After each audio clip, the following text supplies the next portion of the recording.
다니엘서 좀 읽으시니까 어떠세요? 좀 힘드시기도 하죠? 재미나요? 네. 지금 말씀하신 분 누구시죠? 자, 오늘 아마 4장 시작할 때인 것 같아요. 그 4장부터 저희가 차근차근히 한번 나가보려고 하는데요. 그 다니엘서를 읽는데 여러 가지 방법이 있습니다. 여러분 예를 들면 다니엘서를 읽을 때 이걸 종말론적인 시각에서 읽을 수 있고요. 제가 말씀드렸듯이 일단 역사적인 시각에서 읽을 수도 있고, 그래서 여러분들이 어떤 시점으로 성경을 읽을지를 여러분이 정해야 되고요. 또 정하기 전에 제가 늘 말씀드리지만 이 성경을 그냥 역사와 관련 없이 이렇게 떠 있는 무엇인가로 읽게 되면 신앙에 있어서 별 도움이 안 될 때가 많습니다. 그러니까 흔히 이제 소위 이단이라고 하는 데서 말하는 게 이런 것들을 역사적인 맥락하고는 별로 연관짓지 않고 자기나 아니면 미래의 사건으로 자꾸 얘기를 해서 사람들을 혼란스럽게 하는 경우가 있는데요. 오늘 저희가 한번 일단 역사적인 사건을 먼저 배경에 두고 그 다음에 이것이 무슨 의미를 가질까 한번 얘기를 해보도록 하겠습니다. 여러분, 다니엘이 어디 사람이죠? 어느 나라 사람이죠? 네, 쉬운 것부터 갑시다. 어느 나라 사람이죠? 유대인입니다. 네. 지금 어느 나라로 가 있죠? 뭐요? 바벨로니아. 그죠? 바벨로니아로 가서 그 왕이 느부갓네살이라는 왕, 역사적으로 역사에 나옵니다. 그 바벨로니아의 느부갓네살 왕에게 포로로 끌려갔다 말씀을 드렸고요. 그러니까 이스라엘 백성이 바벨로니아의 첫 번째 포로로 끌려갈 때 끌려갔던 사람. 그래서 BC 605년경입니다. 그때 끌려가서 그가 환상 중에 하나님의 말씀을 듣고 그것을 기록해서 밀봉해 둔 것을 저희가 읽고 있다. 이렇게 생각하시면 되고요. 다니엘이 그런데 어느 시대까지 예언한다고 그랬죠? 그러니까 역사적으로 그가 살았던 시기는 다리오라는 왕이 나오죠. 다리오, 그렇죠. 페르시아입니다. 벨사살 왕 그러면 이 바벨로니아의 마지막 왕은 벨사살 왕이 아닙니다. 그 아버지가 벨사살 왕의 아버지가 마지막 왕으로 돼 있고요. 벨사살 왕은 역사적으로 보면 아버지가 제가 여러분에게 말씀드렸지만 쉰이라는 신에게 자기가 예물을 바치기 위해서 10년 동안 광야에 나가 있는 동안 이 벨사살 왕이라는 아들이 마지막 바벨로니아의 왕궁을 지키다가 그때 페르시아의 고레스, 역사적으로 하면 키루스 2세라는 그 사람이 쳐들어와서 온 백성이 우리의 해방자라고 받아들였다라고 역사적으로 기록이 되어 있습니다. 그래서 이 벨사살 왕의 좀 이따가 나오는 여러분 그 글씨가 손으로 이렇게 써지는 이게 이제 바벨로니아의 마지막 환상이라고 보시면 되겠죠. 자, 그래서 오늘 4장은요, 이제 바벨로니아 왕이었던 느부갓네살 왕 이야기고요. 이 느부갓네살 왕이 자기 자신에 대해서 꿈을 꾸고 환상을 보게 되는데 그것을 다니엘이 알려주게 되는 장면입니다. 한번 같이 읽어볼게요. 자, 1절부터 3절까지만 같이 읽을게요. 시작. 느부갓네살 왕은 천하에 거주하는 모든 백성들과 나라들과 각 언어를 말하는 자들에게 조서를 내려놓으라. 원하노니 너희에게는 큰 평강이 있을지어다. 지극히 높으신 하나님이 내게 행하신 이적과 놀라운 일을 내가 알게 하기를 즐겨하노라. 참으로 크도다 그의 이적이요 참으로 능하도다 그의 놀라운 일이요 그의 나라는 영원한 나라요 그의 통치는 대대에 이르리로다. 자, 이 말이 지금 왜 나오죠? 여러분 보시면 아시겠지만 지금 다니엘과 세 친구가 풀무불에서 이렇게 나오게 됩니다. 그걸 보고 지금 느부갓네살이 하나님을 찬양하는 장면입니다. 여러분 저는요, 뭐 하나님을 믿는다 안 믿는다 막 이런 경우 많잖아요. 뭐 어떤 사람 믿는다 어떤 사람 안 믿는다. 그런데 실질적으로 이렇게 조사해 보면 신이 있다라고 생각하는 사람이 없다고 생각하는 사람이 훨씬 많고요. 근데 대부분 왜 그런 얘기를 하나 보면 자기가 생각지도 못한 경험이 인생에서 오면 이걸 어떻게 설명할 수가 없을 때 무엇인가가 있다라고 막연하게 이렇게 인정하는 경우가 참 많습니다. 이 느부갓네살 왕의 이 고백은요, 마치 이런 겁니다. 그러니까 예를 들면 하나님이 어떤 분인지는 잘 모르지만, 야, 지금 쟤네들, 저 어린 아이들이 이런 상황에서도 이렇게 건져내는 걸 보면, 야, 뭔가 이 땅에는 우리의 생각으로나 내 노력이 아니라 뭔가 이 땅을 움직이고 운행하시는 분이 계시는구나. 이렇게 고백하는 겁니다. 여러분, 그런 것들이 성경 안에 굉장히 많잖아요. 요셉에게 있었던 바로도 마찬가지고, 오늘 여기에 나오는 느부갓네살 왕도 마찬가지고, 하나님을 직접 자기가 체험하지 못했지만 다른 누군가가 믿음의 사람들을 봤을 때, 야, 저 사람은 진짜 저 사람의 모습을 보니까 하나님이라는 분이 있는 것 같다. 그래서 중요한 게 뭐냐면 저와 여러분입니다. 여러분을 딱 보고 진짜 저 사람 보니까 야, 하나님이 계신 것 같다. 이래야 되는데, 야, 제가 교회 다녀? 참, 이러면서 이제 잠깐만요. 여러분 혹시 개혁 콘서트 보십니까? 뭐 하고 다녀오실게요. 뭐 이러죠. 저 친구는 교회 갈 때만 저렇고 평소에는 안 그런다. 이게 되면 다른 사람에게로부터 믿음을 이렇게 우리가 전해줄 수 있는 기회는 전혀 없는 거죠. 그래서 느부갓네살 왕이 이 고백을 하고 나서요, 그가 궁에서 이제 평안하게 있습니다. 평안하게 있을 때 환상을 보게 돼요. 근데 이런 겁니다. 봤는데 뭔지를 몰라요. 괴로운 겁니다. 여러분, 그런 경우 없으세요? 뭔가 내가 이렇게 꿈을 꿨는데, 혹은 내가 뭔가 이렇게 탁 떠오르는 게 있는데, 이게 무슨 뜻인지 전혀 모르겠어요. 그래서 여러분이 가시는 데가 그 신촌에 이렇게 뒷골목에 있는 뭘 맞춰드립니다, 이런 데 가는 거잖아요. 그죠? 궁금하니까. 그죠? 그런데 오늘 느부갓네살도 마찬가지입니다. 그러니까 자기가 하나님은 고백했는데 도대체 자기가 이 환상이 뭔지를 몰라요. 그래서 그가 지금 보실까요? 5절에 보면 번민합니다. 괴로워합니다. 침상에서 이걸 어떻게 해야 되나? 그래서 박수와 술객들, 소위 말하면 그때 점치는 사람들을 다 부릅니다. 다 들어왔습니다. 그리고 내가 그 꿈을 그들에게 말하였으나 그들이 해석을 알려주지 못했다. 다 알려줬는데 답하는 사람이 없습니다. 자, 그 꿈의 내용을 한번 봅시다. 10절부터 한번 볼게요. 15절까지인데 저랑 한번 교독하겠습니다. 여러분 이 꿈 꾸면 여러분 기분은 어떨까 한번 생각하면서 제가 10절 읽을게요. 내가 침상에서 나의 머릿속으로 받은 환상은 이러하니라. 내가 본즉 땅의 중앙에 한 나무가 있는 것을 보았는데 높이가 높더니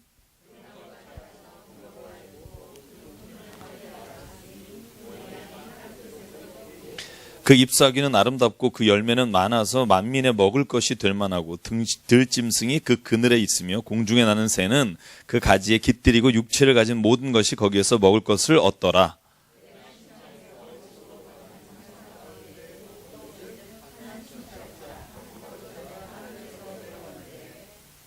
그가 소리질러 이처럼 이르기를 그 나무를 베고 그 가지를 자르고 그 잎사귀를 떨고 그 열매를 해치고 짐승들을 그 아래에서 떠나게 하고 새들을 그 가지에서 쫓아내라.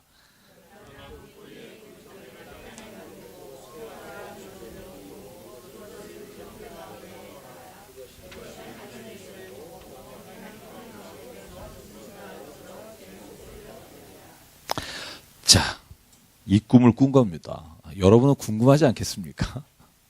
도대체 이 나무는 뭐며 그 들짐승과 새는 뭐며 웬 순찰자가 와서 그 나무를 베어버리고 다 쫓아버리는 건 뭐며. 그런데 밑둥은 남겨놓고 야, 이 환상을 봤어요. 그런데 정말 알고 싶습니다. 그런데 아무도 모릅니다. 그때 떠오른 사람이 있었죠. 그것이 누구냐 하면 이 벨드사살 다니엘입니다. 오늘 19절을 볼까요? 다니엘이 이 꿈을 듣고 나서요, 놀랍니다. 한동안 번민합니다. 왜냐하면 이 꿈의 내용을 알았기 때문입니다. 자, 그리고는 왕에게 가서 말합니다. 22절, 왕이여, 이 나무는 뭐다? 당신입니다. 그죠? 여러분, 느부갓네살 이 왕은요, 이 바벨로니아가 여러분 역사를 보면 딱 70년. 그러니까 물론 고 바벨로니아도 있고요. 지금 이거 신 바벨로니아인데 이 바벨로니아라는 왕국은요, 세계를 제패한 지 70년 만에 망합니다. 페르시아한테. 정말 그 전체 역사의 반 이상이 느부갓네살 왕입니다. 취한 겁니다. 본인이 시작해서 본인이 물려줘서 거의 끝났다고 보면 됩니다. 굉장한 왕입니다.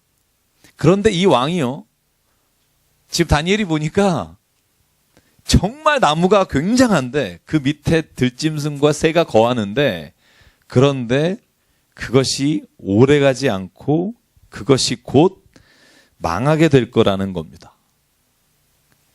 자, 그러니까 이 이야기를 다니엘의 입에서 띄지를 못하는 겁니다. 한번 볼까요? 26절입니다. 같이 읽을게요. 시작. 또 그들이 그 나무 뿌리에 그루터기를 남겨두라 하였은즉 하나님이 다스리는 줄을 왕이 깨달은 후에야 왕의 나라가 견고하리이다. 자, 다니엘이 대놓고 말합니다. 느부갓네살 왕이요, 당신이 꾼 꿈은 당신이 지금 교만합니다. 그죠? 바빌로니아가 굉장히 뭐라 그럴까요? 다른 나라 이방인을 침략해서 거의 그 민족을 초토화시키는 아주 굉장히 무서운 민족 중에 하나입니다. 그러니까 이 느부갓네살 왕이요, 그렇게 해서 정복을 해간 겁니다. 그런 다니엘은 담대하게 말하는 거죠. 당신이 지금 행하는 그 일을 당신의 교만함과 당신의 그 악함으로 인해서 하나님께서 치실 텐데, 그런데 다행인 건 그루터기는 남겨둘 거다. 당신이 만약에 회개하고 돌이키면 그 그루터기에서 다시 나무가 나오게 될 거다. 그래서 30절 말합니다. 나 왕이 말하여 이르되 이 큰 바벨론은 내가 능력과 권세로 건설하여 나의 도생으로 삼고 이것으로 내 위엄의 영광을 나타낸 것이 아니냐 하였더니. 그러니까 여전히 느부갓네살 왕은요, 이것이 내가 해낸 일인데 그러면 내가 이 일을 한 것에 대해서 내가 나 자신을 높이는 게 뭐가 잘못됐냐라고 말할 때 32절에 볼까요? 이제부터 34절까지 보면 느부갓네살 왕에게 일어난 일이 있습니다. 제가 32절 읽을게요. 내가 사람에게서 쫓겨나서 들짐승과 함께 살면서 소처럼 풀을 먹을 것이요 이와 같이 7대를 지나서 지극히 높으신 이가 사람의 나라를 다스리시며 자기의 뜻대로 그것을 누구에게든지 주시는 줄을 알기까지 이르리라 하더니,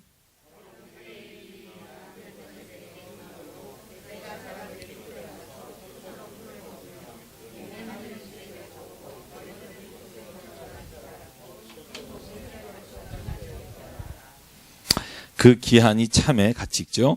나 느부갓네살이 하늘을 우러러 보았더니 내 총명이 다시 내게로 돌아온지라. 이에 내가 지극히 높으신 이에게 감사하며 영생하시는 이를 찬양하고 경배하였나니 그 권세는 영원한 권세요 그 나라는 대대에 이르리로다. 아멘.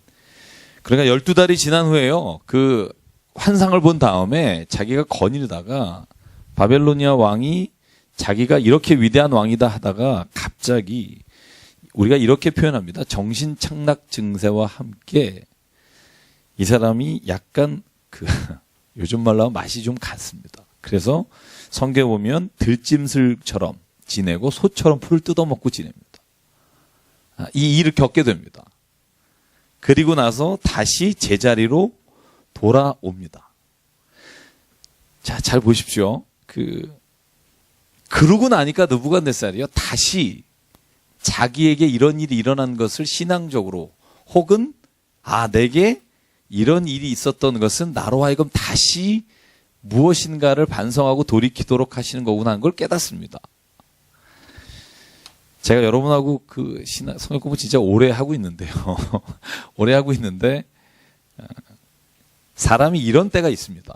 인생을 살다 보면 내가 생각지도 못한 일이 나에게 닥칠 때가 있고요. 내가 계획하고 스케줄 짠 대로 내 인생이 쫙 되면 좋은데 그렇지 못할 때가 분명히 있습니다. 그때 우리가 무엇인가를 판단할 때, 나 진짜 재수없다. 야, 진짜 작년은 이렇게 하면 진짜 잘 됐는데 왜 올해는 이렇게 안 되지? 이렇게 보는 시각은 어떻게 보면 세상에서 누구나 다 그런 생각할 수 있는 겁니다. 그런데 오늘 성경을 읽어보면 성경에 나오는 모든 사람들은 이런 일이 닥칠 때 생각의 틀을 좀 바꾼다는 거죠. 재수없다. 혹은 내가 어떤 사람하고 친분을 쌌어야 되는데 그 사람하고 친분을 못 쌌다. 내가 참 이걸 요번에 잡았어야 되는데 못 잡았다. 이렇게 생각을 하는 게 아니라 다니엘이 오늘 느부갓네살에게 말한 것처럼 당신은 오늘 돌아보는 시간으로 하나님이 주셨다는 걸 깨달아라. 저는 이 말이 굉장히 중요하다고 생각합니다. 그러니까 눈에 보이는 것들로 인해 내 인생에서의 결과물들을 보지 말고 내 진짜 영적인 것과 내 삶에 있어서의 나 자신을 돌아보는 시간을 가져야 다시 일어나더라도 의미 있는 삶을 살아갈 수 있다. 저는 오늘 다니엘이 느부갓네살에게 경고로 메시지를 하나님께서 주신 것을 알려줬다고 생각하고요. 더불어 저와 여러분에게도요, 인생을 바라볼 때 시각이 좀 달랐으면 좋겠다는 거죠. 세상 사람들이 보는 것과 세상 사람이 본다는 말이 뭐냐면 하나님을 믿지 않는 사람이 보는 것과 하나님을 정말 믿는 사람이 보는 게 똑같다면 세상에 누가 우리를 향해서 바라보고 누가 우리를 향해서 저 사람은 진짜 신앙인이다라고 우리를 따라 살고 싶어 하겠냐는 거죠. 제가 오늘 페이스북에 제가 그 친구가 있어요. 페북 친구가 있는데 여자 목사님입니다. 젊어요. 근데 여러분 믿거나 말거나 저도 믿거나 말거나 자기가 인생에 2번 꿈에서 로또 번호를 봤대요. 아니 근데 거짓말 할 사람은 아니에요. 제가 그분을 알기 때문에. 번호를 보고 희한하다. 그리고 번호를 적었대요. 그런데 안 사러 갔대요. 뭐냐면 자기는 이렇게 무엇인가 도박 같은 걸 해서 돈을 버는 것이 하나님이 기뻐하시지 않을 것 같다. 그래서 안 샀는데 번호는 확인해 봤대요. 그런데 1등 번호였다고 좀 친하게 지낼걸. 근데 그게 한 번이 아니라 2번 그랬다고. 오늘 이렇게 제가 이따가 보여드릴게요.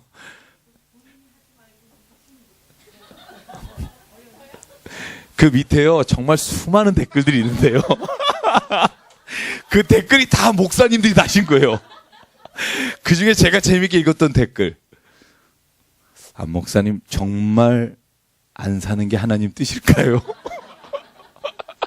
오늘 권사님 말씀하신 것처럼 누군가에게 알려라도 주시죠. 너무 하나님을 인과응보의 하나님, 노력한 대로 거두시는 하나님으로만 기억하지 마십시오.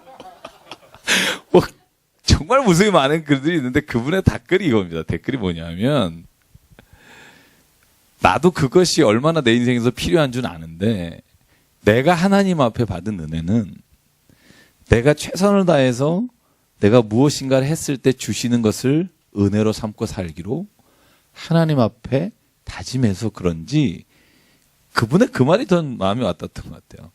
저는 그게 하나도 아깝지도 않고 부럽지도 않고 괴롭지도 않고 제가 다만 이렇게 말을 하고 있는 것은 누군가가 세상에서 내가 무엇인가 이득을 바라고 했던 일이 안 되는 것 때문에 그러니까 이득을 바란다는 말은요. 원래 주어질 수 있는 것이 아니라 그 이상의 투기를 하다가 안 됐을 때 하나님 원망하는 모습을 보면서 이걸 싫은 거죠. 진짜 하나님이 주시는 게 뭘까? 하나님이 우리가 하나님 믿는다고 했을 때 우리가 얻는 게 뭘까? 이런 로또 번호를 알아서 그것을 가지고 내가 당첨이 됐을 때 주의 축복이 임했다고 하는 것보다 자기는 오히려 매일의 삶 가운데 그리스도께서 나를 사랑하시고 나와 동행하신다는 걸 오히려 매 순간마다 느끼며 사는 것이 나는 진짜 그리스도인의 모습이고 그 모습을 따라 살기를 원한다. 제가 왜 거기에 그 글에 관심이 갔겠어요? 아까운 거죠. 저도 무지 아깝더라고요. 그때 그 미래 어떤 그 머리가 하얗신 목사님이 댓글을 다신 게 이런 댓글이 있었어요. 훌륭한 목사님이십니다. 참 본받고 싶습니다. 그러나 다음번엔 저에게 번호는 알려주십시오. 그러니까 수십 개 아마 지금 100개 정도 올라올 것 같아요. 그런 댓글이 올라서 굉장히 재밌게 읽었습니다만 제가 드리려고 하는 말씀의 핵심이 이겁니다. 신앙생활을 해나갈 때요.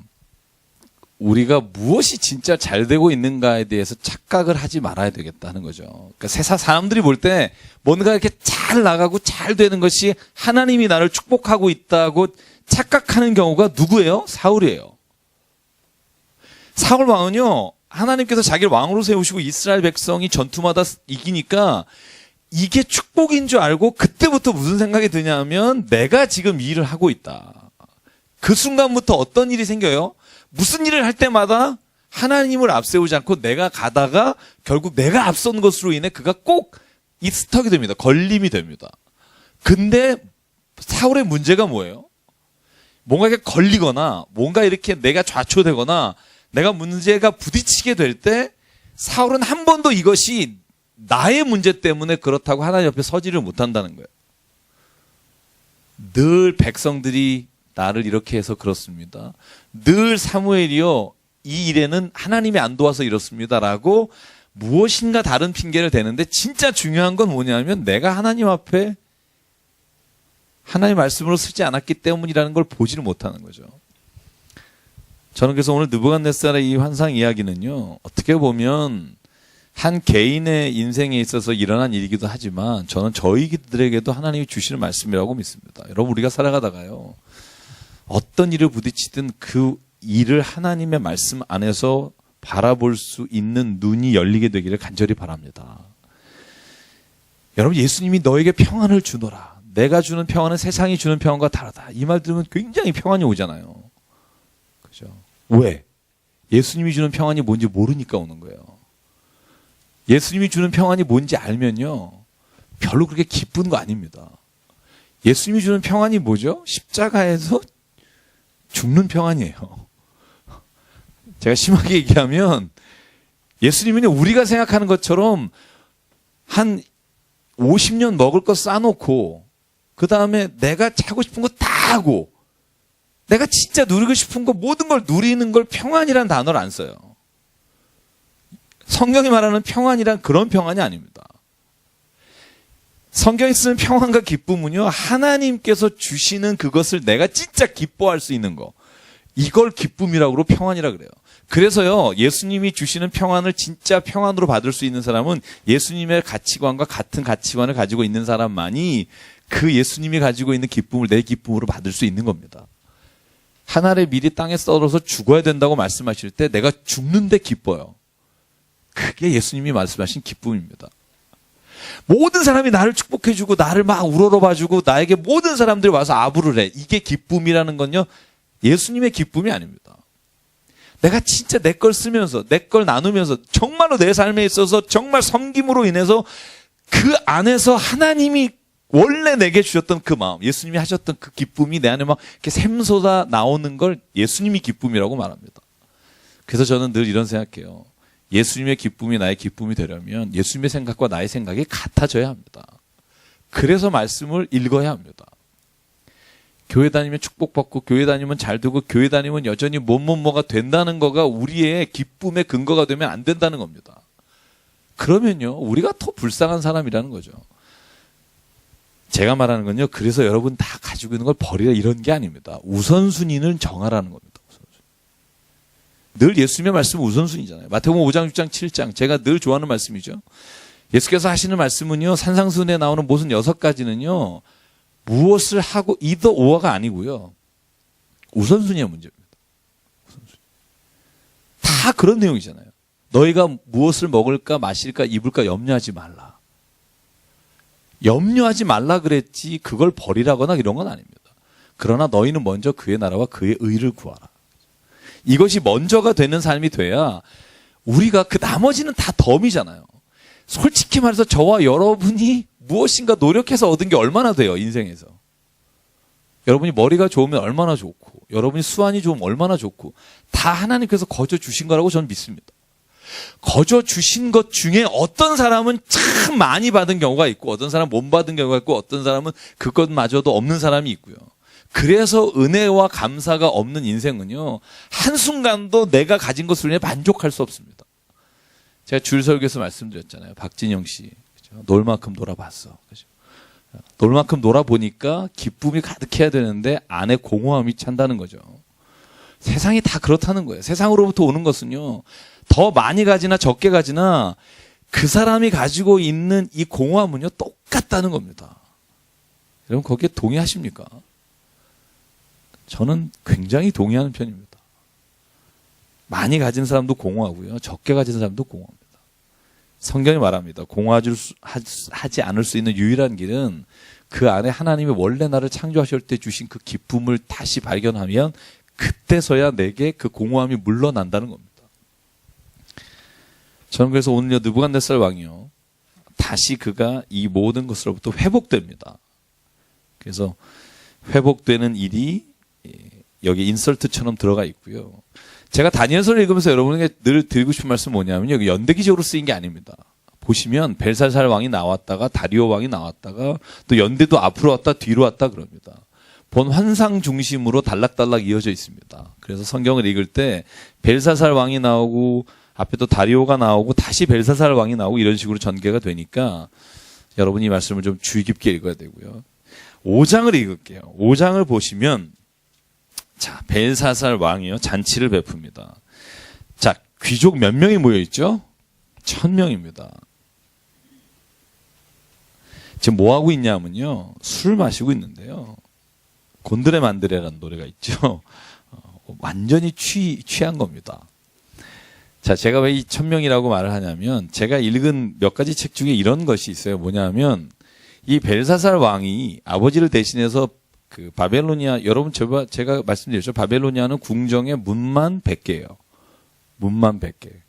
그리고 다 청동으로 돼 있습니다. 지금 남아있는 건 여러분 보시면 파란색으로 된 굉장히 아름다운 바벨로니아 딱 문 하나 남아있어요.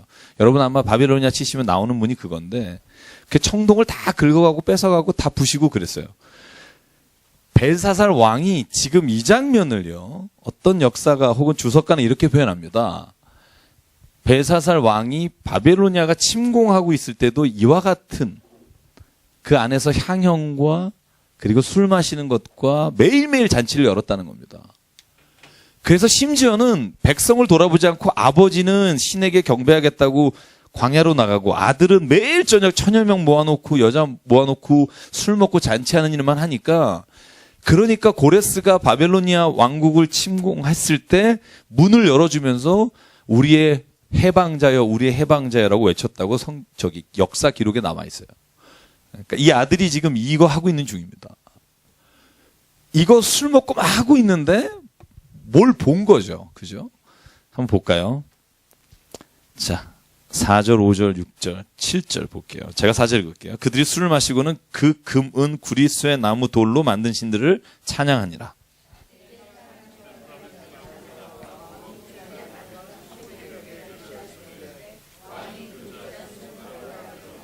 이에 왕이 즐기던 얼굴에 빛이 변하고 그 생각이 번민하여 넓적다리 마디가 녹는 듯하고 그의 무릎이 서로 부딪힌지라.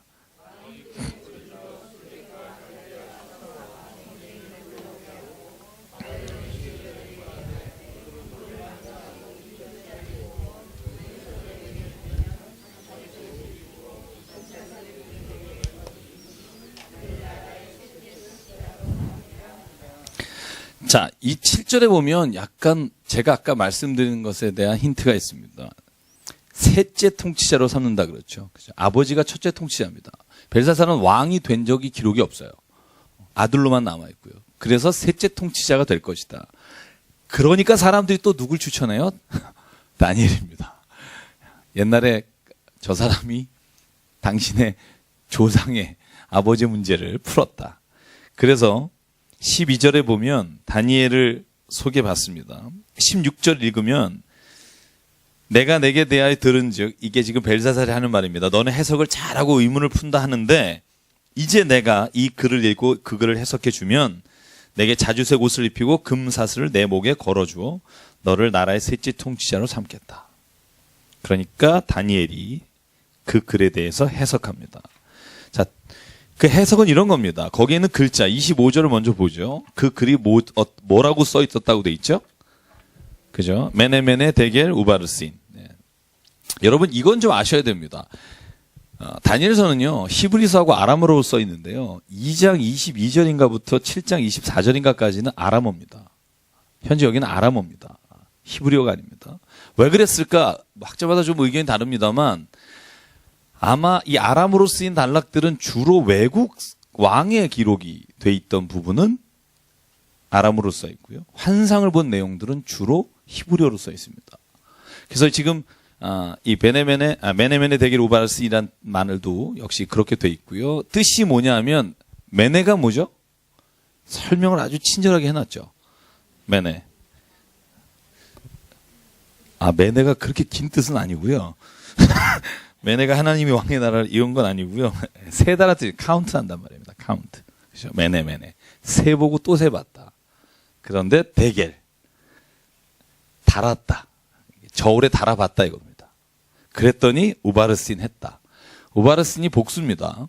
그래서 원래 단수는요, 베레스란 단어인데 우바르신 그러면 나눠진다는 거죠. 부족하다는 뜻이죠. 그래서 내가 세보고 재어봤더니 야, 한참 모자르다. 그 뜻이 뭐냐 하면 왕이여, 당신이 지금 하나님 앞에서 땅을 통치하고 그 하는 모든 일들이 다 하나님이 보시기에 형편없다는 뜻입니다. 그런데 이렇게 형편없다고 얘기하고 셋째 통치자가 되는 일은 참 드문 일이에요. 왕에서 욕하고 나서 오늘 성경에 보면 29절 조서를 내려 나라의 셋째 통치자로 삼습니다. 그런데 30절 그날 밤에 벨사살이 죽습니다.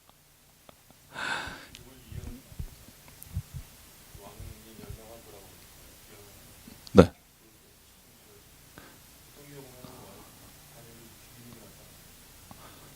아니요. 여기 아까 말씀드렸지만 이걸 무조건 해석하는 자는 셋째 통치자로 삼겠다 그랬고,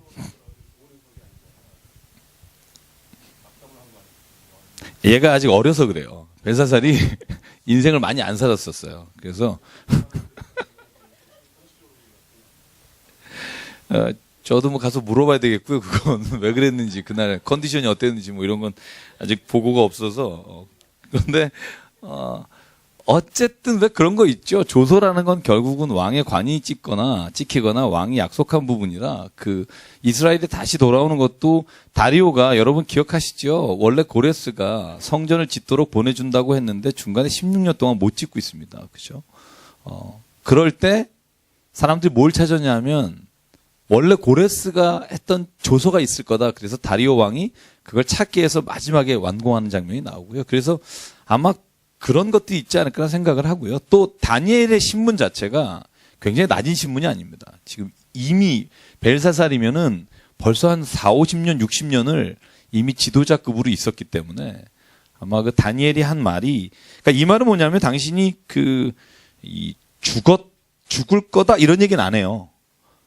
그렇죠. 부족하다 이렇게만 얘기하죠. 그죠. 부족하다 그랬는데 죽은 거야 뭐 자기 몫인 것 같아요. 저는. 네. 그래서 어쨌든 저는 오늘 이 본문을 보면서 무슨 생각하냐면요. 우리도 하나님께서 재고 계실 거다라는 두려움이 있어요. 저는 개인적으로 이걸 읽으면서 그 생각을 했어요. 내가 살아가면서 내가 믿음으로 구원받지만 혹은 뭐 여러 가지가 있지만 하나님이 오늘도 나를 카운터하시고 재고 계실 수 있겠다. 갑자기 분위기가 무거워지는데요. 재고 계실 수 있겠다. 나는 정말 이 벨사살 왕처럼 쟀을 때, 야, 넌 참 너끈하다. 넌 충분하다. 이런 말을 들을 수 있는 사람 얼마나 될까? 물론 뭐 내 의로 가는 건 아니라고 하지만 늘 이런 마음을 가지고 살아갈 수 있으면 참 좋겠다는 생각해 보고요. 6장이 저는 클라이막스라고 봐요. 6장까지가 다니엘의 일생에 대한 기록이고 7장부터 12장까지가 다니엘의 환상에 대한 기록입니다. 이 환상 쪽 넘어가면 이제 정신이 하나도 없습니다. 이 환상은 지금 요한계시록하고 연결되어 있는 부분이 많습니다만 어쨌든 6장은요. 그런 거하고 전혀 상관없는 거고, 제가 6장을 읽으면서 다니엘이 가지고 있는 인품과 신앙에 대해서 다시 한번 생각하게 되는데요. 자, 6장은 어느 왕이죠? 다리오 왕입니다. 다리오 왕이 오면 다리우스라고 해서요. 어느 왕이라고 그랬죠? 페르시아 왕입니다. 그렇죠. 페르시아의 몇 대 왕이죠? 첫 번째 왕이 키루스 2세. 그걸 누구죠? 고레스라고 말하죠. 성경에선. 자, 키루스 2세가 통치를 한 29년 하죠. 그죠? 그리고 나서 아들이 캄비세스 2세라고. 이 아버지가 캄비세스 1세고요. 캄비세스 2세는 딱 7년 6개월 동안 통치하다가 애굽에 전쟁하러 갔다가 돌아오다가 죽습니다. 그래서 집안의 계통을 잊지 못하고 그 6명의 충신이, 그죠? 있다가 그 중에 왕이 된 사람이 누구라고 그랬죠? 다리오입니다. 역사의 기록에 보면 다리우스라고 되어 있습니다. 다리우스.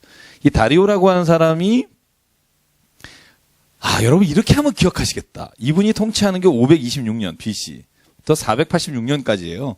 근데 여러분 이 다리오 왕이, 우리가 다리오 그러니까 기억을 잘 못하는데, 여러분 이 페르시아가 어느 나라하고 전쟁하죠?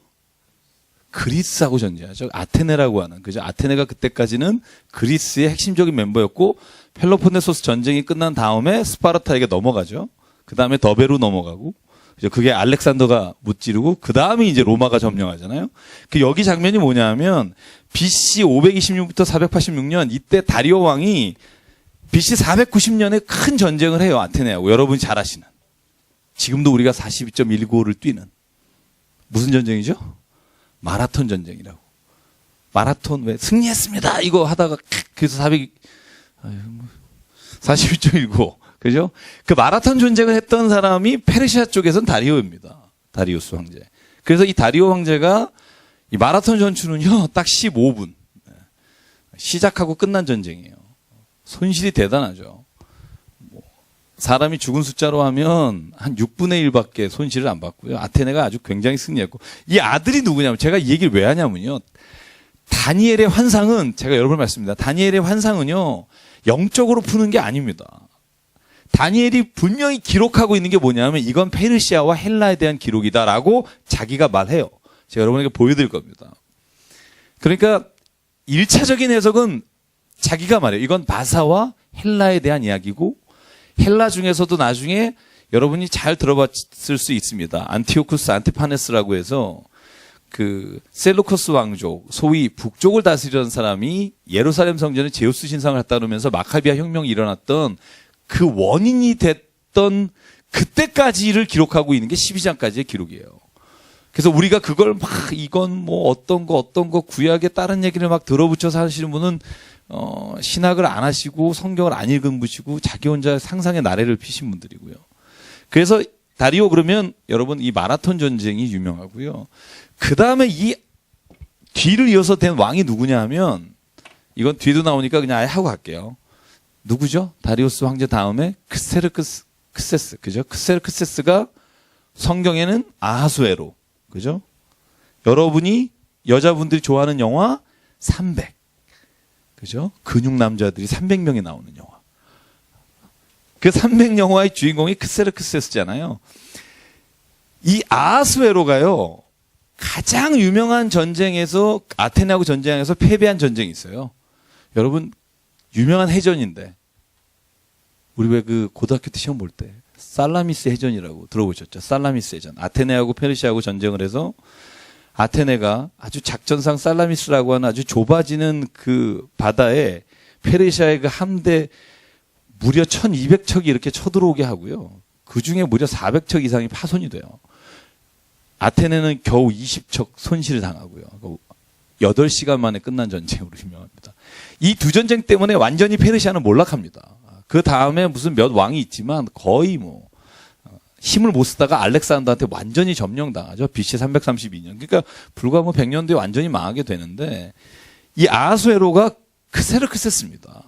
그래서 그 영화에서는 굉장히 빼짝 말라가지고 막 이렇게 머리에 주렁주렁 달고 나오는 그 아주 얼굴만 봐도 재수가 없는 그 왕으로 나와 있는 게 아하수에로인데 이 아하수에로가 해필이면 또 결혼한 여자가 에스더잖아요. 성경에 그렇게 연결됩니다. 그리고 이 아하수에로의 그 아들이 아르타크세르크세스라고 해서 여러분 우리가 그 사람은 별로 뭐 이렇게 한 일은 없습니다만 우리가 이름을 아닥사스다라고 하죠. 아닥사스다. 그래서 저희가 보통 한 4명 정도가 성경에 굉장히 많이 나오고요. 이 이야기가 어디에 나오냐? 다니엘서에 나와요. 첫째 왕, 둘째 왕, 셋째 왕, 넷째 왕. 넷째 왕이 큰 왕이 돼요. 이렇게 다 그래서 넷째 왕이면 아하수에로입니다. 제가 여기 캄비세스 이사를 안 썼기 때문에. 성경에 다니엘에 나오는 거는요. 다 이름을 넣을 수 있습니다. 제가 오늘 시간상 다 하지 못할 거예요. 왜냐하면 10장, 11장만 가면 이름이 한 수백 개 나와요. 안 나와서 그렇지 역사적으로 맞추면 굉장히 많은데. 자, 그래서 6장을 제가 왜 이렇게 다리오 왕부터 시작하냐면 이 다리오가 왕이 됐습니다. 그런데 다리오가요. 통치하는 게 120개 변방을 중앙 통치를 하는데 120개로 나눠서 이렇게 모든 사람을 세우고 그중에 3명의 총리를 세워요.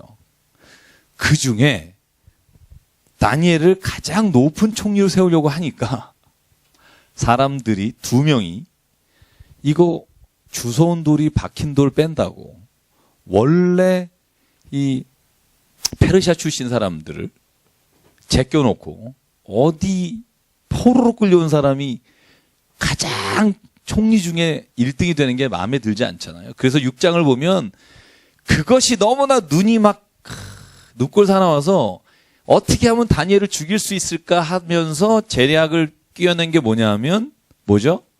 성경에 보면 30일 동안 누구든지 뭐 하지 말라? 기도하지 말라. 자, 7절에 보면요. 조서를 좀 내려주십시오. 30일 동안 누구든지 왕 외에 어떤 신에게나 사람에게 무엇을 구하면 사자굴에 넣읍시다.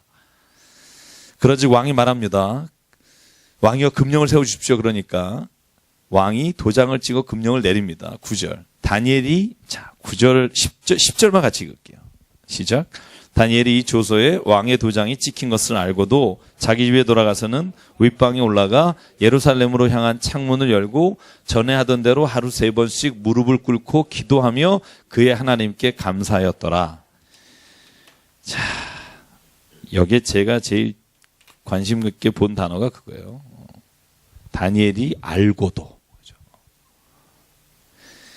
저는요, 좀 미련한 것 같아요, 다니엘이. 이 정도 알았으면 문은 좀 닫아도 되잖아요. 예루살렘 향해서 문은 좀, 예루살렘 향해서 안에서는 무릎 꿇지만 좀 닫고, 그리고 나서 하면은 좀 증거물은 없잖아요. 그죠? 그런데 오늘 알고도 윗방에 올라가서 창문을 열고, 전에 하던 대로 하루에 3번씩 무릎 꿇고 기도하니까 보이는 거죠. 저는 근데 이 단어에 주목하면서 무슨 생각하냐면요. 저와 여러분이 신앙생활을 할 거면, 어차피 할 거면, 내 인생에 있어서 어떤 계기가 됐든 내가 하나님이 계시고 내 인생에 있어서 하나님이 모든 것을 운행하신다고 내가 믿는다면 우리가 그거로 인해 좀 손해를 보는 것을 알고도 그거로 인해서 조금 우리가 사람들에게 업신여김을 당하는 것을 알고도 내가 그 일을 하다가 자존심이 상할 것을 알고도 내가 하나님을 믿기 때문에 내가 그 일을 합니다. 저는 그런 고백이 우리한테 좀 있으면 좋겠어요. 자존심을 좀 상하면 어때요? 예를 들면 내가 조금 손해보면 어때요? 진짜 이 일을 통해서 하나님께서 만약에 우리를 통해 하나님이 하신 일을 내가 믿는다면 그거 별로 중요하지 않다고 생각해요. 그건 정말 아무것도 아닌데 내 그 자존심 하나 그거 이렇게 의지하고 사는데 이거가 해결이 안 돼가지고 결국 여기 다니엘이 알고도 행함으로 인해 오는 고통을 이미 알았지만 다니엘은 그걸 감수할 수 있는 믿음이 있었다고 보고요. 저는 그러니까 다니엘서가 있는 거죠. 전기철서가 없는 이유는 저는 이렇게 못했으니까 그런 거고. 다니엘은 그 일을 하는 사람이고. 그래서 제일 부러운 사람이 그겁니다. 믿음으로 진짜 살아가는 게 내가 눈에 보이는 사람. 여러분 이런 사람 좀 부럽지 않으세요? 저 사람 진짜 부럽다. 그럴 때 우리가 부러운 건요. 그런 사람이 부러워야 될 것 같아요. 야, 교회도 매일 안 나오는데 하나님 저 사람 저렇게 축복하냐. 하는 거마다 잘 돼. 1년에 한 번밖에 안 나오는 것 같은데. 야, 교회 열심히 나와도 안 되나 봐. 뭐 이런 얘기들이 굉장히 우리 안에 오가요. 저는 듣습니다, 가끔. 저는 그게 나의 가치를 떨어뜨리는 일이라고 생각해요. 그러니까 예를 들면 오늘 이렇게 기도하는 다니엘의 모습이 세상적으로 뭔가를 얻기 위한 모습이 아니라는 거죠. 그죠? 세상에서 뭘 얻으려면 이렇게 하면 안 되죠. 왕에게 잘 보이고 어떻게 해서든지 눈에 띄어서.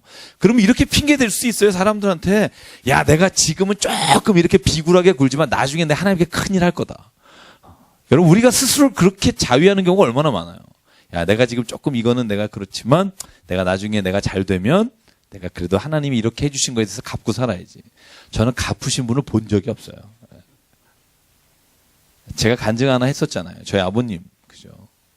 재개발할 때, 저희 아버님 돌아가셨지만, 어려운 분들 위해서 사실 때, 재개발할 때요, 딱지가 한 장 나왔어요. 저희 집으로. 근데 이 딱지를 20개 만들었어요. 그러면, 옳은 방법은 아니지만, 동사무소 다니면서 이 딱지를 팔아서 여러 명 해가지고 22개, 23개를 만들었어요.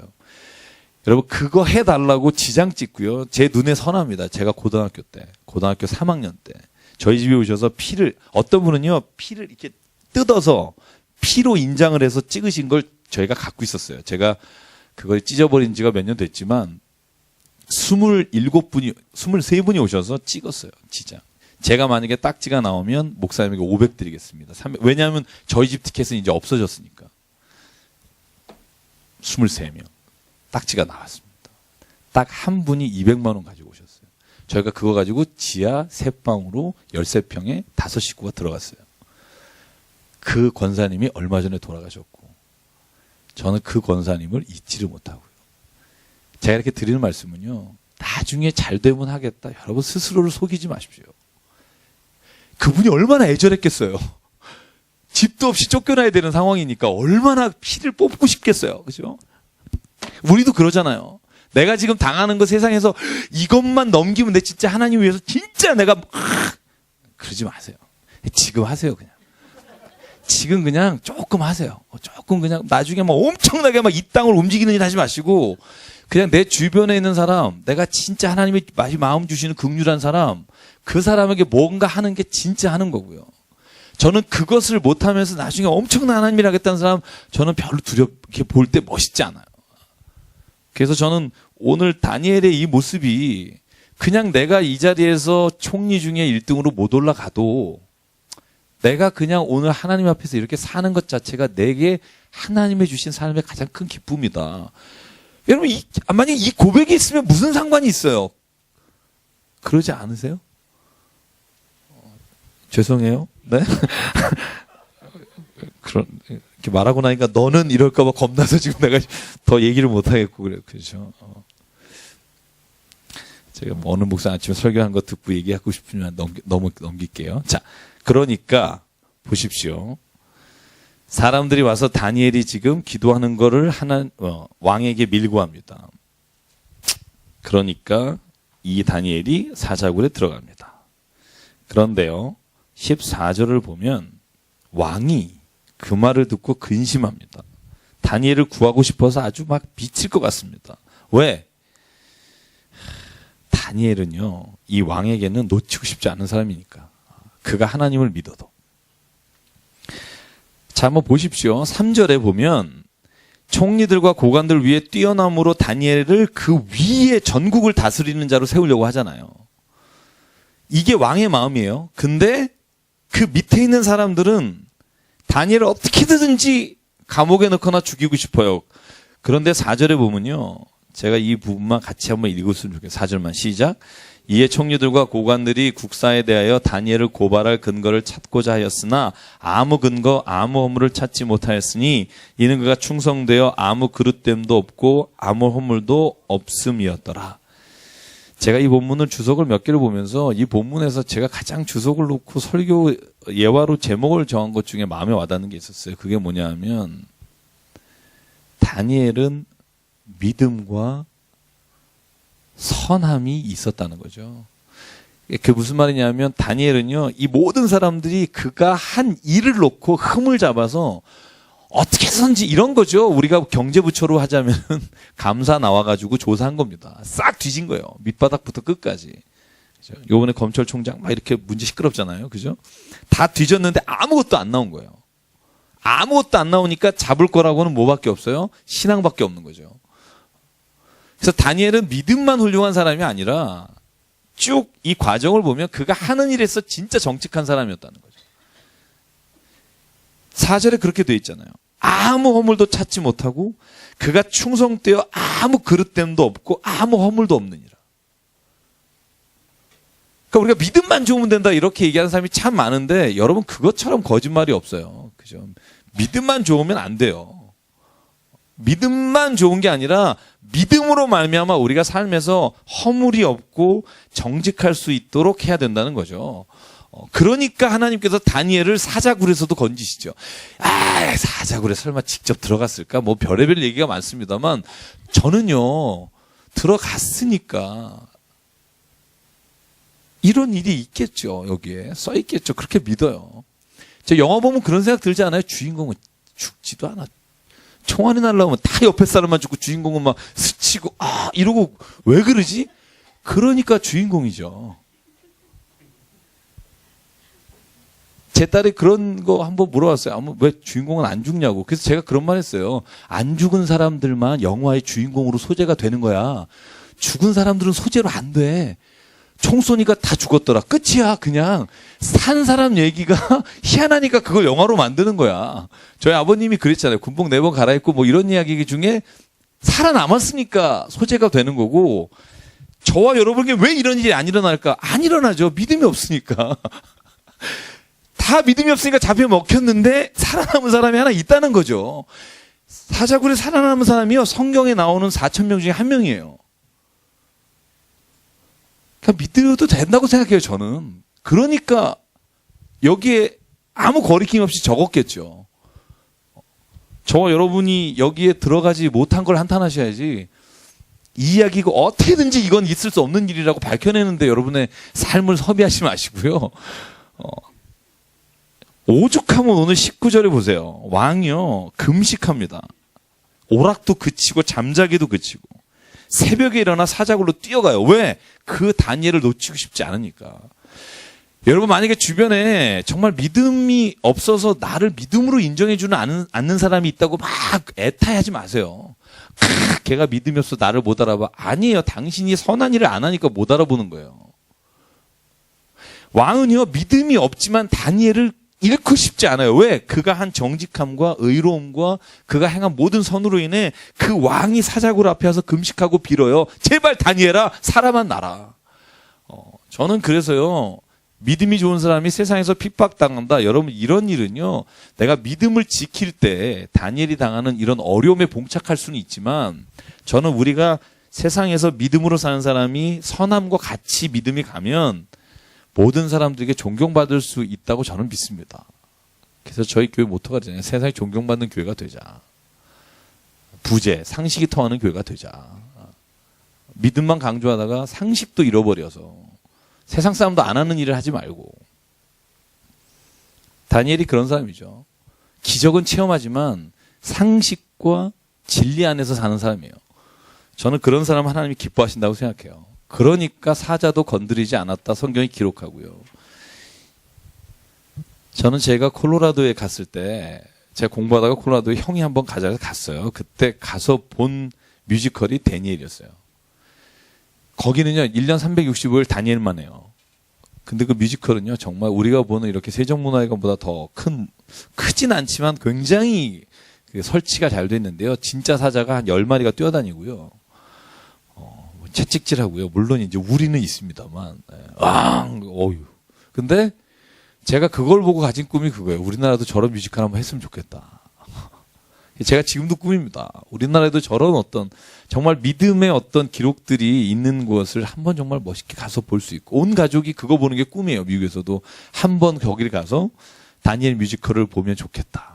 출연진만 해도 정말 무지하게 많고요. 그래서 제가 이 장면에 가장 기억이 남는 게 그 뮤지컬입니다. 가서 그 봤던. 그래서 마지막으로 오늘 보면요, 다니엘보다 기뻐하는 게 왕입니다. 23절 같이 읽을게요. 시작. 왕이 심히 기뻐 명하여 다니엘을 굴에서 올리라 하매 그들이 다니엘을 굴에서 올린즉 그의 몸이 조금도 상하지 아니하였으니 이는 그가 자기의 하나님을 믿음이었더라. 그리고 오히려 왕을 참수하려고 했던 사람을 데려오라고 하죠. 그리고 그를 거기에 넣습니다. 그리고는 다리오 왕도 하나님을 찬양합니다. 느부갓네살과 마찬가지로 이 사람들이 하나님을 꼭 믿어서 찬양하는 게 아니라 다니엘을 보니까 다니엘 같은 사람이 믿는 하나님이면 참 하나님이겠다라고 그들의 마음속에서 고백이 나오는 거죠. 자, 7장을 갈게요. 피곤하시겠지만 7장부터는요 좀 어렵습니다. 여러분이 듣지 않았던 이야기들도 많고요. 12장까지가 그런데요. 제가 대략적으로 아까 말씀드린 이 페르시아의 왕의 족보를 보시고, 그리고 여기에 나오는 단어들이나 여기에 나오는 비유들이나 상징들이 무엇을 의미하는지 제가 그림 받아놨는데 참 안 가져왔네요. 다음 주에 보여드릴게요. 7장에 보면요, 벨사살방 원년입니다. 다시 뒤로 갑니다. 그죠? 다리오에서 뒤로 백으로 돌아가고요. 원년에 다니엘이 꿈을 꿉니다. 환상을 보는데 4마리 짐승이 나옵니다. 자, 첫째 짐승은 뭐죠? 4절. 뭐죠? 사자 같은데 뭐가 있어요? 독수리 날개가 있어요. 둘째는 5절에 보면 뭐죠? 곰 같은데 몸 한쪽 이게 들렸고 입에 잇사에는 새 갈비뼈가 이렇게 갈빗대가 있어요. 이렇게 있겠죠. 이렇게 있겠죠. 네. 세 번째 짐승이 뭐죠? 표범인데, 표범 같은데, 보십시오. 같은데, 뭐가 있어요? 새의 날개 4시 있고, 머리가 4시 있고. 7절 보죠. 네 번째 짐승은 뭐죠? 그냥 무섭고 강하고 특징이 있다면 쇠로 된 이가 있고 뿔이 10개가 있다. 그렇죠? 질문, 이게 뭘까요? 예, 도대체 왜 이러는 걸까요? 누구죠? 이게 뭘 말하는 거죠? 여러분, 이걸 자꾸 막 이상한 환상으로 생각하지 마시고요. 우리가 그냥 간단히 아는 방법이 있어요. 비유는요, 참 재밌는 게 뭐냐면요, 우리가 알던 것에서도 찾을 수 있다는 거예요. 물론 그와 반대된 경우도 있지만, 여러분, 바벨로니아의 상징물 중에 하나가 뭐죠? 날개 달린 사자예요. 네? 뭐 그룹도 있겠고. 여러분, 그 바벨로니아 보면 그 수호신 그림이 날개 달린 사자의 수호신이 있어요. 그래서 이 첫 번째 동물은요, 100% 바벨로니아입니다. 왜 아느냐? 다니엘이 얘기해요. 다니엘이 아주 얘기를 해요, 그냥. 천사한테 물어봐요. 나 이게 뭔지 모르겠다. 그러니까 얘기해줘요, 다니엘한테. 그러니까 여러분이요, 상상을 하지 마시고 성경을 자세히 읽으시면은 알 수 있는 것들이 굉장히 많은데 우리가 인내가지고 못 읽기 때문에 그걸 잘 모르는 경우가 굉장히 많고요. 자, 두 번째는요, 곰입니다. 그럼 제가 이제 다시 한번, 역사 싫어하시는 분은 참 제가 오늘 좀 힘드시겠네. 그죠? 어쩔 수 없어요. 다니엘이 지금 역사 아주 거의 한 450년을 훑고 있기 때문에. 자, 첫 번째는 바벨로니아입니다. 그죠? 이건 2장에 나오는 환상 중에, 그죠? 머리, 그죠? 금, 은, 그 다음에 동, 쇠. 그죠? 그리고 발의 반은, 그죠? 한쪽은 쇠고 한쪽은 뭐예요? 진흙이잖아요. 그죠? 그 환상하고 똑같은 거예요. 왜 똑같냐면 시기적으로 비슷해요. 물론 조금씩 의견이 다르긴 합니다만 제가 이해하고 제가 아는 거로만 가면 바벨로니아가 첫 번째 짐승이에요. 두 번째 짐승은 뭐냐면 뭐죠? 자, 그 다음에 뭐죠? 바벨로니아 다음에 바사라고 되어 있지만 이게 페르시아입니다. 역사로 하면. 그런데 바사라는 나라는 어떻게 이루어졌다 그랬죠? 메데라는 나라와 함께 이루어졌죠. 원래 메데가 큰 나라입니다. 페르시아는요, 굉장히 조그만. 그러니까 이런 나라예요. 아테네처럼 그리스처럼 그 도시국가예요. 도시국가 중에 메데가 굉장히 큰 거고 페르시아는 정말 작은 나라였는데 이 메데의 왕이 이 페르시아의 키루스 2세, 우리가 고레스라고 하죠. 고레스라고 하는 것의 외할아버지예요. 외할아버지인데 환상을 보니까 자기 딸에게서 나는 아들이 자기를 죽이는 환상을 봐요. 그리고는 얘를 버려요. 죽이라 그래요. 그런데 보통 왜 우리가 죽이라는데 신하가 왜 살려주잖아요. 그 얘기예요. 그러니까 이게 페르시아 신화에 나오는 거예요. 페르시아 역사에 나오는 건데, 그래서 메대의 그 외아버지의 신하가 죽이러 산에 올라갔다가 저번에 간략하게 말씀드린 적이 있어요. 죽이러 갔다가 자기가 난 아들이 죽어요. 그러자 딸이 저 애를 우리가 키우면 안 되냐 해서 키웁니다. 그게 나중에 이 아이가 성장해서 걸리고, 그래서 이 아이가 너무 총명하니까 두려워서 이 애를 원래 나라로 돌려보내버려요. 그래서 페르시아에 가서 그 나라에 있다가 여기서부터는 야사입니다. 그 왕의 신하가 발각이 돼서 죽게 되는 거예요. 그때 왕의 신하가 키루스를 불러요. 고레스를. 그래서 고레스가 이 나라를 쳐들어갑니다. 그래서 메대의 왕이 되는 거예요. 그러면서 이 페르시아 도시국가를 통일하는 게 키루스 2세입니다. 고레스 왕. 그래서 바벨로니아라는 그 거대한 나라가 이 키루스에서 망하는 건데요. 그래서 이 메대하고 바사 두 개가 있잖아요. 둘이 있는데 이 곰이 한쪽이 기울어졌다는 게 고레스 왕에 의해서 이 나라가 기울어졌다는 것이고 새 갈빗대를 메고 있다는 것을 보통 이렇게 말합니다. 동쪽은 아니고 페르시아를 기준으로 동쪽은요 인도잖아요. 그죠? 인도는 점령한 적이 없어요. 알렉산더도 인도 점령하려고 가다가 332년에 죽잖아요. 그래서 페르시아의 서쪽과 북쪽과 남쪽을 점령한다. 그래서 새 갈빗대가 북쪽에 리디아라는 엄청나게 지금의 터키의 나라가 옛날에 리디아 제국이었어요. 그죠? 그리고 나서 남쪽으로 하면 애굽이고요. 그죠? 동쪽으로 하면 바벨로니아입니다. 그러니까 이 새 이때를 물고 있다는 건 바벨로니아의 뒤를 이어서 페르시아가 바벨로니아를 정복하고 새로운 왕국이 되고 새로운 국가가 될 것이다. 다니엘서 뒤에 나와요. 자기가 말해요. 이 내 짐승이라 함은 내 왕을 말하는 것이요. 내 왕이라 하면 내 국가를 말하는 것이요. 이것은 메대와 헬라에 대한 이야기다. 이걸 다니엘이 얘기를 해요. 그죠? 그래서 여러분이 이걸 가지고 제가 왜 오늘 이 얘기를 좀 많이 이렇게 집중적으로 하냐 하면 이단들은 이거를 이해를 못하기 때문에 자꾸 이것을 지금 지금의 어디 팔레스틴 뭐 지금의 어디 이렇게 자꾸 이렇게 이상한 말을 한다는 거죠. 그죠? 세 번째 짐승은 누구겠어요? 그러면은 메데와 파사, 페르시아 다음에 나오는 나라가 누구예요? 알렉산더 대왕입니다. 그래서 여기에서 뭐라고 돼 있냐면 뒤에 가다 보면 큰 왕이 나온다 돼 있어요.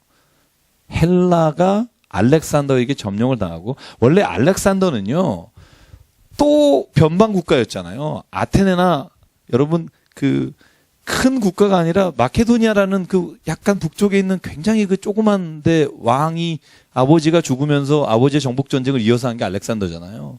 그래서 요 다음 나라가 누구냐 하면 알렉산더입니다. 알렉산더라고 불리워지는 헬라. 그래서 여기 뭐라고 표현되어 있어요? 세 번째 짐승은 표범과 같이 생겼는데 날개 넷이 있고 머리가 넷이다. 자, 여러분 기억하시죠? 그 헬라 곧 이제 마케도니아로 되는 여러분 그 알렉산더 대왕이 죽자. 그죠? 아들이 없잖아요. 죽고 나서 제국이 4개로 쪼개집니다. 그죠?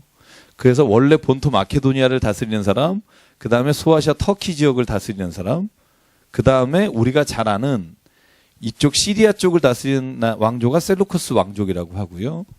이집트와 그 다음에 팔레스틴을 다스리는 나라가 여러분이 잘 아는 톨레미 왕조 혹은 프톨레미 왕조. 피가 묵음인 게 있고 묵음이 아닌 경우가 있어요. 그래서 어디는 프톨레미, 어디는 톨레미라고 하는데 그래서 이스라엘 지도를 놓고 보면요. 자, 이게 이집트잖아요. 그죠? 그래서 네 왕국 중에 이쪽 마케도니아 이 북쪽 하는 사람하고 이쪽을 다스리는 사람하고 이쪽을 다스리는 사람하고 이쪽을 다스리는 사람 중에 이게 프톨레미 왕조, 이게 셀루커스 왕조입니다. 원래 팔레스틴은 프톨레미 왕조. 그죠? 클레오파트라가 바로 그쪽에서 나왔잖아요. 그래서 클레오파트라가 이 이집트의 여왕이 되는 게 이 프톨레미 왕조에 가서 여왕이 되는 겁니다. 그래서 거의 시저하고 이렇게 안토니우스하고 이렇게 썸씽이 생기잖아요. 자, 그래서 어쨌든 이 프톨레미 왕조하고 셀루커스 왕조하고 이 네 왕조가 머리가 4개가 달렸다. 4개가 달린 표범이라고 말하는 게 이 헬라 제국을 알렉산더를 말하는 거고요. 그래서 그 다음에 보면 이렇게 돼 있어요. 무섭고 놀라우며 새 날개가 있고 머리에 4이 있는데 네 번째 나라. 자, 무섭고 놀라우며 매우 강하며 쇠로 된 큰 이가 있고 먹어 부서뜨리고 나머지 발로 짓밟고 뿌리 10개인데 나머지 작은 뿌리 하나가 나와서 첫 번째 뿔 셋을 날리고 뿌리까지 뽑아버린다. 그죠? 이 나라가 어떤 나라냐면 역사적으로 보면 여러분 로마입니다. 그죠? 그래서 굉장히 지금 다니엘이 보는 환상이 굉장히 먼 시대까지 보고 있고요. 그래서 로마 시대에 대한 이야기는 자세히 거의 안 나오고요. 이 알렉산더에 대한 얘기 혹은 그 뒤에 안티파네스 그 왕에 대한 이야기는 11장 전체가 그 사람 이야기입니다. 왜 중요하냐 하면 제가 시간이 없어서 오늘 다 못하겠는데 말씀을 드리면 여러분 안티오쿠스 안티파네스라고 하는 사람이 누구냐 하면 원래 이 셀루쿠스 왕조의 그죠 통치자입니다. BC 198년경쯤에 아버지가 이 애굽을 점령하고 이 팔레스틴 땅을 이 아들이 통치하게 돼요. 그때 로마가 막 이렇게 잘하고 있고 그때 이 안티오쿠스 안티파네스가 예루살렘에 들어가서 예루살렘 성전에 제우스 신상을 갖다 놓고요. 할례를 금지시키고요. 그 다음에 돼지고기를 먹입니다.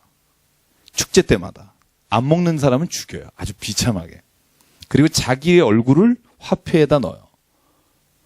그래서요, 안티파네스, 이게 원래 빛의 사람이란 뜻이에요. 그런데 그 당시 문헌을 보면 안티마네스라고 불렀다고 되어 있어요. 안티마네스란 뜻이 뭐냐면 미친 사람. 그렇죠?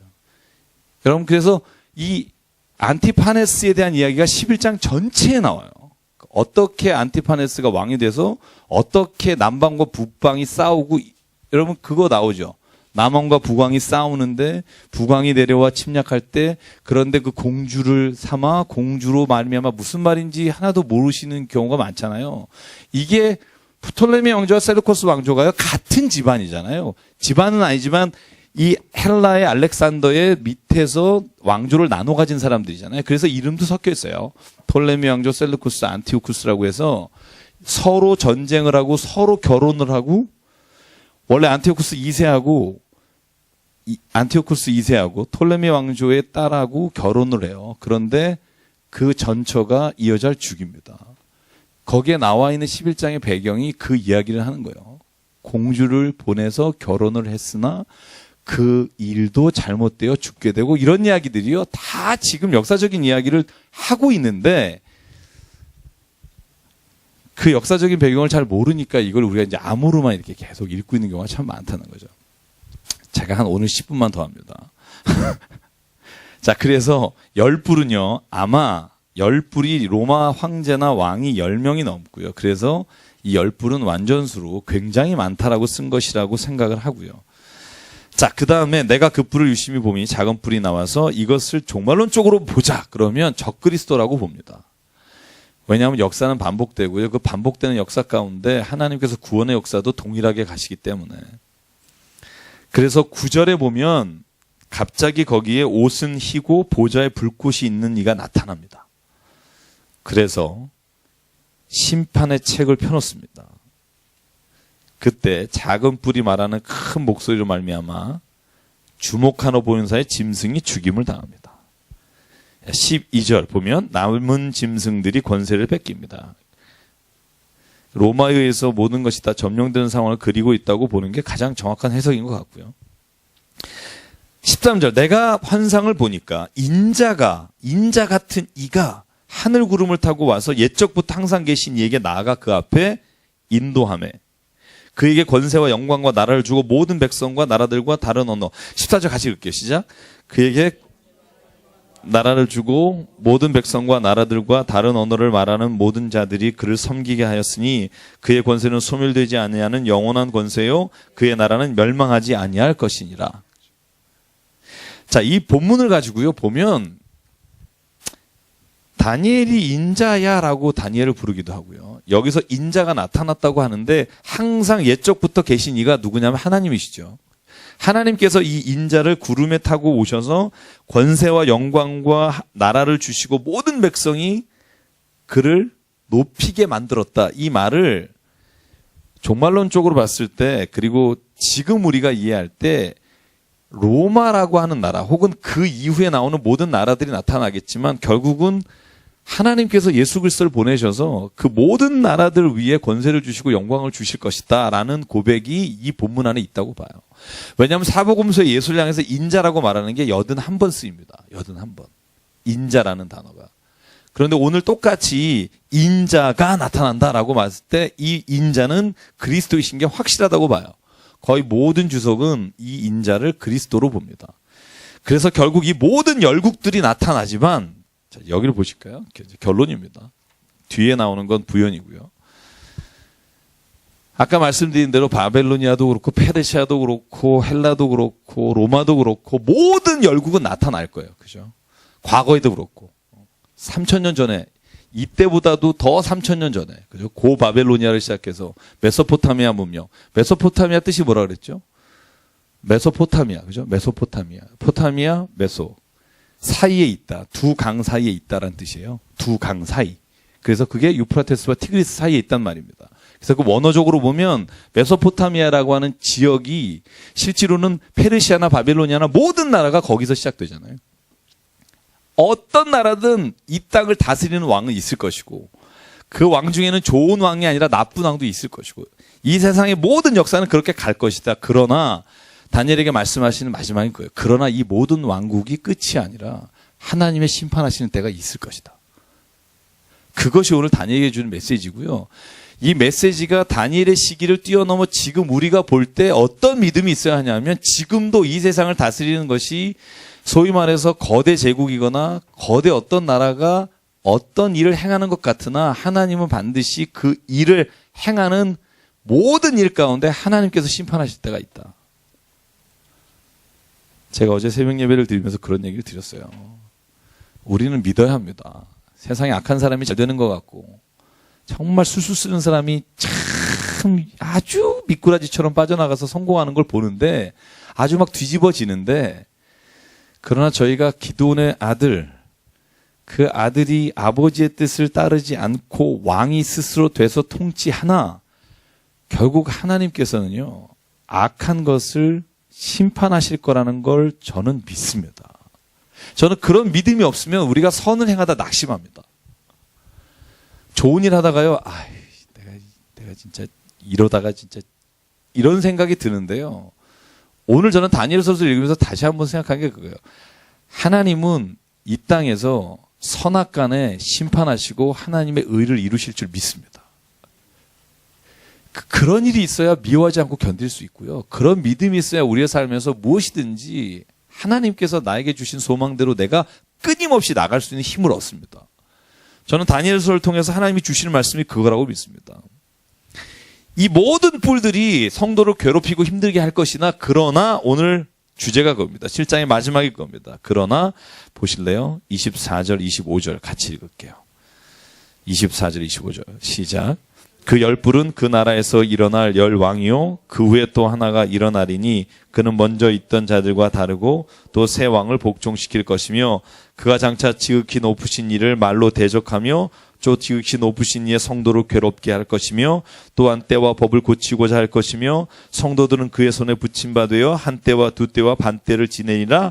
그러나 심판이 시작되면 그는 권세를 빼앗기고 완전히 멸망할 것이요 나라와 권세와 온 천하 나라들의 위세가 지극히 높으신 이의 거룩한 백성에게 붙임 바 되리니 그의 나라는 영원한 나라이라. 모든 권세 있는 자들이 다 그를 섬기며 복종하리라. 마지막 절 그 말이 이에 그친지라. 나 다니엘은 중심에 번민하였으며 내 얼굴빛이 변하였으나 내가 이 일을 마음에 간직하였느니라. 아멘. 그렇죠? 다니엘이 성도들이 고난받는 것을 환상 중에 보잖아요. 열불로 인해. 그리고 특별히 이제 아까 말씀드린 안티오쿠스 안티파네스 같은 어떤 사람에 의해서 정말 처절하게 몇천 명씩 순교당하고 죽을 때 다니엘은 그걸 보라는 거죠. 그러나 그 권세와 모든 것들은 빼앗길 것이고 영원한 나라와 하나님이 다스리는 나라가 올 것입니다. 저는 그걸 믿습니다. 오늘 7장까지밖에 못하겠는데요. 그죠? 정말 말 빨리 했는데. 오늘 좀 말을 빨리 했는데도.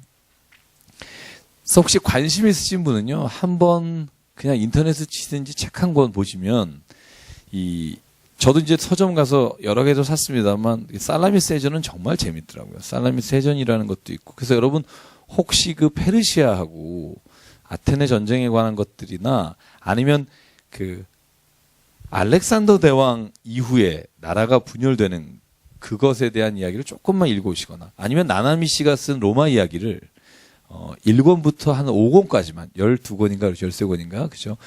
5권은 한니발 전쟁이니까 한 3권 정도만 1권, 2권, 3권만 읽어오시면 아마 좀 더 재밌게 들으시지 않을까.